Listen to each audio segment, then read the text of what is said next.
Mas, senhor presidente, o tema do meu discurso hoje é, lendo esses artigos de hoje dos jornais, os comentários diversos, eu vejo que chegou a hora do Congresso Nacional, especialmente o Senado Federal, assumir uma liderança importantíssima no Brasil neste momento de grandes causas e grandes pautas. O Congresso não pode deixar essa crise se alastrar e ficar indiferente votando projetos menores, mas importantes, mas nós teríamos como um dever de ofício nesse momento da história brasileira de assumir essa liderança. A democracia, senhor presidente, não aguenta a crise econômica. Se a crise econômica prosseguir, não tem democracia que aguente crise econômica. É fundamental que a gente retome de imediato o crescimento econômico brasileiro. Nós estávamos numa expectativa esse ano de um crescimento de 2,5% do PIB. Agora já regride para 1,4%, ou 1,5%, 1,2%. Ninguém sabe a realidade do crescimento econômico no final do ano.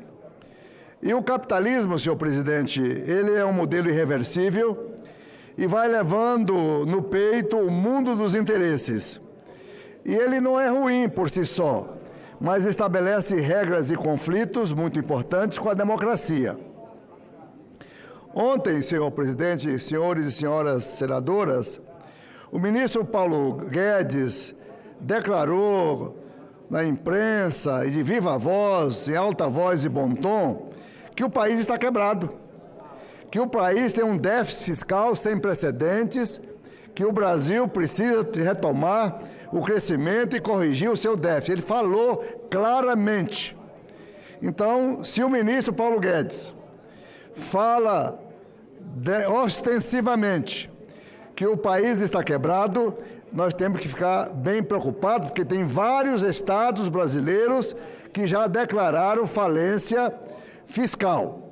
E estados importantes que é inadmissível aceitarmos estados do porte do Rio de Janeiro, do Rio Grande do Sul, do estado de Minas Gerais, passar por dificuldade e o estado de Goiás. Então, provavelmente, senhor presidente, aí já houve esses contingenciamentos, mas deve haver outros contingenciamentos aí no decorrer desse ano, caso o Senado e o Congresso Nacional não venham aprovar essa autorização legislativa para que o governo federal, o Tesouro Nacional, emita papéis para lastrear os pagamentos de despesas essenciais.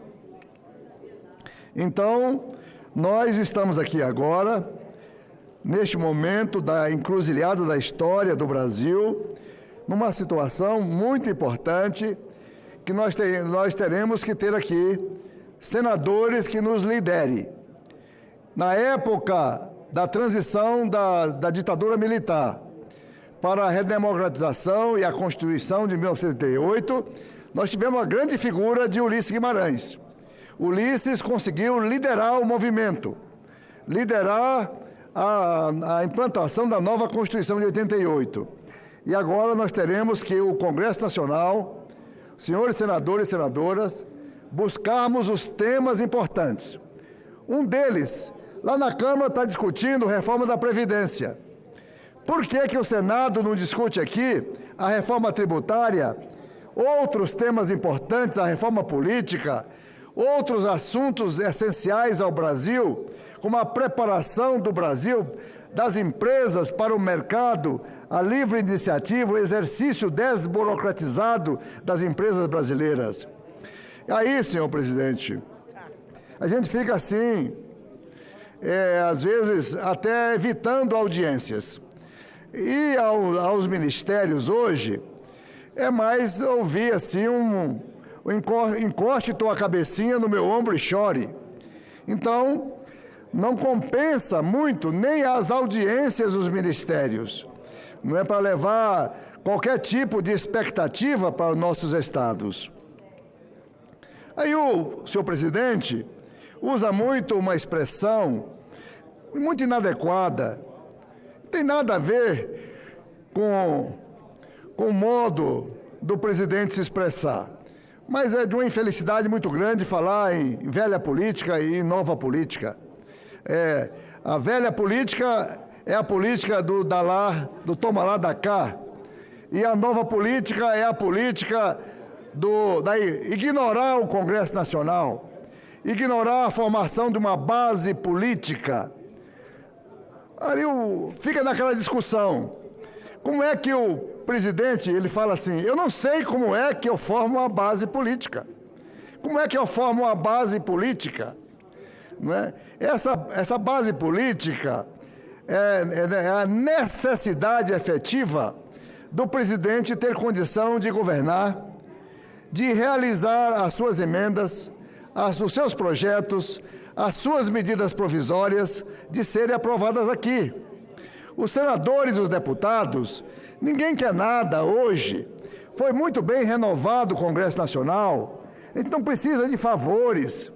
Nós precisamos, normalmente, de pequenos atendimentos, como ser bem atendidos quando se pede uma audiência, não é? É a receptividade pelo governo, não para cargos, para emendas, por dinheiro, por essas coisas, não.